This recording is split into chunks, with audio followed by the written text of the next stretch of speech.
we approached it with a lot of respect because Splinter Cell is a huge brand. I love the old Splinter Cells, but it was time to kind of do something new. We did our homework, so we replayed all the Splinter Cell games. We played all the other games in the genre. As I was playing them, I found them to be a lot frustrating. I didn't feel like the guy that I was supposed to be. In reality, that kind of fantasy of playing like like this kind of stealth agent, if you're spotted, it shouldn't be like mission failure, you know? Like it should just be that kind of next step of the evolution of the action. With Conviction, we brought this new layer of action.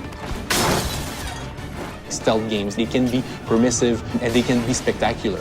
And how we do that, it's by allowing players to go into an action loop and then come back into stealth. The gameplay loop that we have in Splinter Cell Conviction is what we call PEV. Prepare, execute, and vanish. It perfectly describes the new gameplay that we are bringing forward. It's not you play stealth or you play action, you play both at the same time.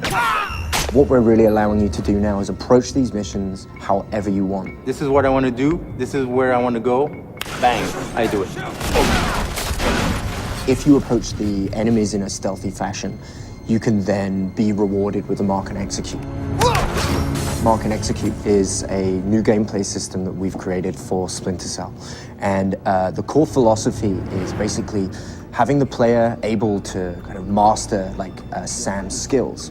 Like you have classic scenes in movies when people breach a room, pull the pistol out, bang, bang, bang, 3 shots will kill 3 guys. We want the player to be able to experience that kind of thing. Basically, when you're in the shadows, you can observe the enemy and prepare your plan or your tactic. You have a look around, see which enemies you want to target, bang, click the right bumper, Mark appears on his head, go for the next guy, Mark appears on his head, and then at any time you want, when you're in the right position, press Y, and then you'll unleash like a barrage of bullets at these guys. You can even mark lights, all different objects.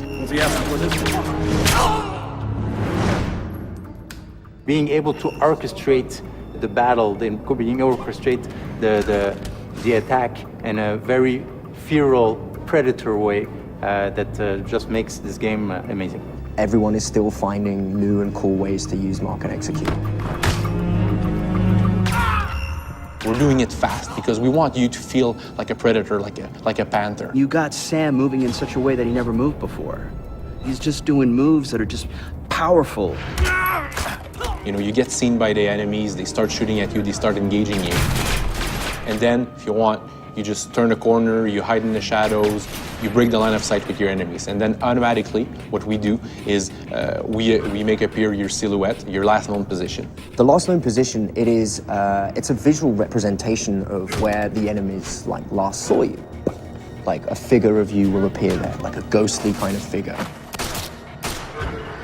And what that does is it tells the player, good job, first of all, you've broken line of sight with the enemies, they don't know where you are.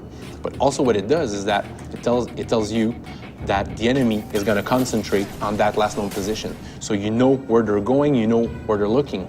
So you can flank them, you can ambush them, so you can really play with them the way a cat would play with a mouse. The hardcore Splinter Cell fans and the hardcore shooter fans are going to really appreciate what we've done. It's just so cutting edge, and I was blown away. We're really happy with what we have. I think we have a unique mix of stealth and action. Storytelling's great. Even more fun and high impact. That is finally a game that everybody wants to play as a stealth action game.